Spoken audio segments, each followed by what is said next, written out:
Reindeer liked Christmas a lot, but the Grinch, who lived just north of Google, did not. The Grinch hated Christmas, the whole Christmas season. Now, please don't ask why. No one quite knows the reason. It could be his head wasn't screwed on just right. It could be perhaps that his shoes were too tight. But I think that the most likely reason of all may have been that his heart was 2 sizes too small. But whatever the reason, his heart or his shoes, he stood there on the Christmas Eve hating the Who's, staring down from his cave with a sour, Grinchy frown at the warm, lighted windows below in their town. For he knew every Who down in Hoover beneath was busy now, hanging a mistletoe wreath. And they're hanging their stocking. He snarled with a sneer. Tomorrow is Christmas. It's practically here. Then he growled, with his Grinch fingers nervously drumming. I must find some way to stop Christmas from coming. For tomorrow, he knew. All the boys and girls would wake bright and early. They'd rush for their toys. And then, oh, the noise. Oh, the noise. Noise. That's the one thing we hated. The noise. Then the Who's, young and old, would sit down to a feast. And they'd feast and they'd feast.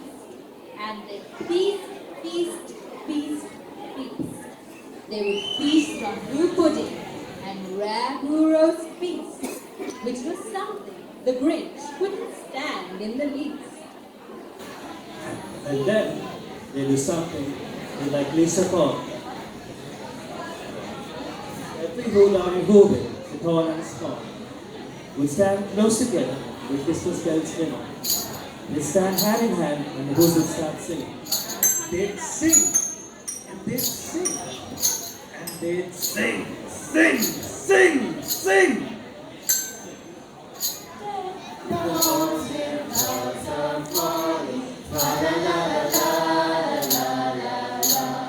Tis the season to be jolly.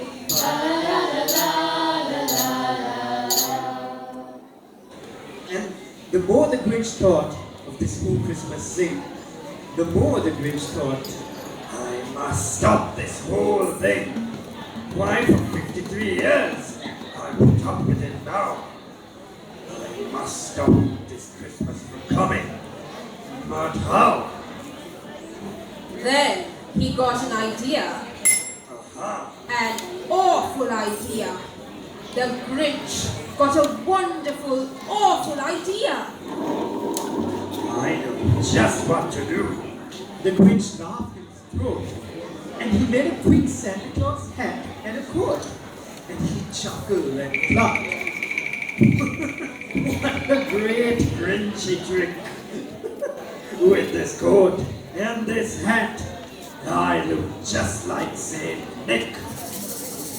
All I need is a reindeer. The Grinch looked around, but since reindeer are scarce, there was none to be found. Did that stop the old Grinch? No. The Grinch simply said, if I can't find a reindeer, I'll make one instead. So he called his dog, Max. Come here, boy. Then he took some red thread, and he tied a big horn to the top of his head. Then he loaded some bags and some old empty sacks on a ramshackle sleigh and hitched up old Max. Then the Grinch said, "Get out!" And the sleigh started down towards the homes where the Who's was losing their time. All their windows were dark. Quiet snow filled the air. All the Who's were all dreaming sweet dreams without care when he came to the first little house on the square. This is step number one. The old Grinch claws hissed, and he climbed to the roof, empty bags in his fist. Then he slid down the chimney, a rather tight pinch. But if Santa could do it, then so could the Grinch. But he got stuck only once, for a moment or two. Then he stuck his head out of the fireplace flue, where the little goose stockings all hung in a row. Choo. Oh, these stockings He grinned. are the first to go. Then he slithered and slunk with a smile most unpleasant around the whole room, and he took every present. Guns, bicycles, roller skates, drums, checkerboard, tricycles, popcorn and plum, and he stuffed them in bags. Then the Grinch, very nimbly, stuffed all the bags one by one up the chimney. Then he slunk to the icebox. He took the Who sweets. He took the Who pudding. He took the roast beef. He cleaned out the icebox as quick as a flash. Why, that witch even took the last can of Who hash? Now he stuffed all the food up the chimney with me. And now, with the witch, I'll stuff up the tree. And the Grinch grabbed the tree and he started to shout when he heard a small sound like the coo of a duck. He turned around fast and he saw a small Who, little Cindy Lou who was not more than 2. The Grinch had been caught by this tiny Who daughter who'd got out of bed for a cup of cold water. She stared at the Grinch and said, Why? "Why are you picking our Christmas tree?" Why? But you know, that old Grinch was so smart and so slick. He thought of the light and he pumped up quick. Why, why, my sweet little tot, the fake Santa Claus light. There's a light on this tree that won't light on one side. So I'm taking it home to my workshop, my dear. I'll fix it up there, then I'll bring it back here. And his big foolish eye. Then he patted her head. Then he got a dish and he sent her to bed. And when Cindy Lou Who went to bed with a cup, he went to the chimney and stuffed the tree. Then the last thing he took was the log for that fire. Then he went up the chimney, himself no light. On their walls he left nothing but hooks and some wire. And the one speck of food that he left in the house was a crumb that was even too small for a mouse. Oh no!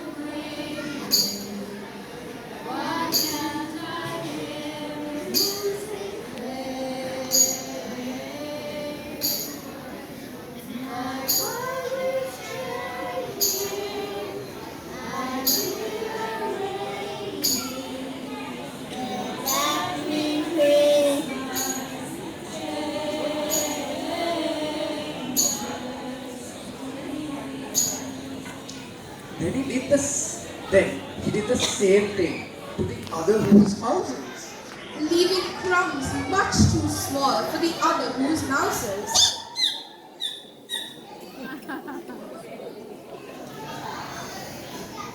It was quarter past dawn. All the Who's still abed. All the Who's still a snooze. When he packed up his sled, packed it up with their presents.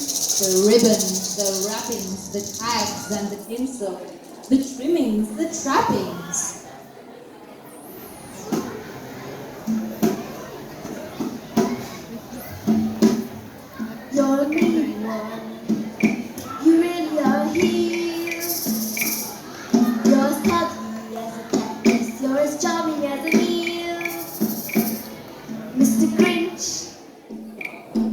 You're a bad banana, Mr. Grinch, the greasy black pea.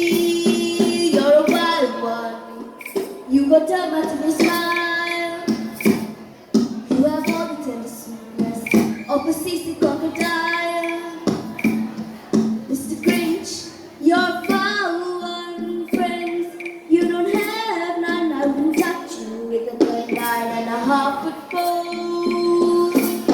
You're a monster, your heart's an empty hole. You're a goner, you've got garlic in your soul.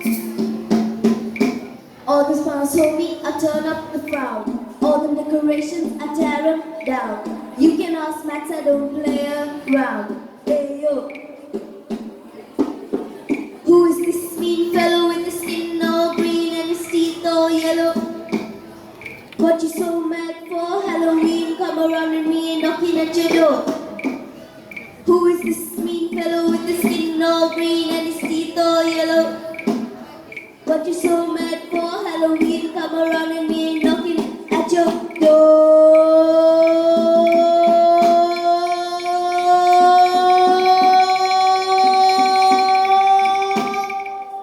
Bad banana. 3,000 feet up the side of Mount Trumpet. He rode with his load to the tip-top to dump it. Who to the who's? He was grinchishly humming. They're finding out now that no Christmas is coming. They're just waking up. I know just what they'll do.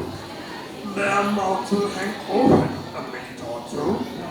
Then the who's down in the Hooven will all cry, "Who, who?" That's a noise, grinned the Grinch. There is simply once here. So he paused, and the Grinch put his hand to his ear. And he did hear a sound rising over the snow. It started in low, then it started to grow. But the sound wasn't sad. Why, the sound sounded merry. It couldn't be so, but it was merry. Very.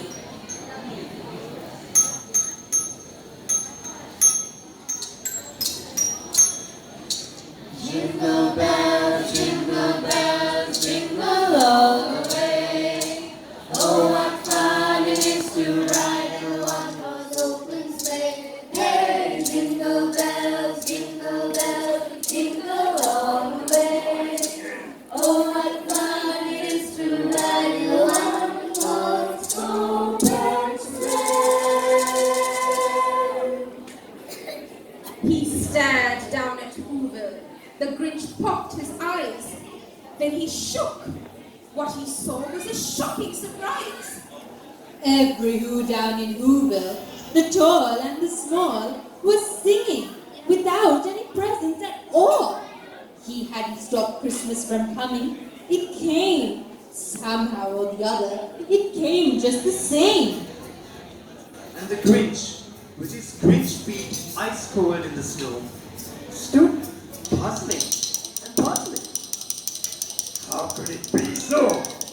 It came without ribbons, it came without tags, it came without packages, boxes, or bags. And he puzzled 3 hours till his puzzler was slow. Then the Grinch thought of something he hadn't before. Maybe Christmas, he thought, doesn't come from a store. Maybe Christmas, perhaps, means a little bit more. And what happened then? Well, in Whoville they say that the Grinch's small heart grew 3 sizes that day. And the minute his heart didn't feel quite so tight, he whizzed with his nose through the bright morning light. And he brought back the toys and the food for the feast. And he himself, the Grinch, carved the roast beef. We wish you a Merry Christmas. We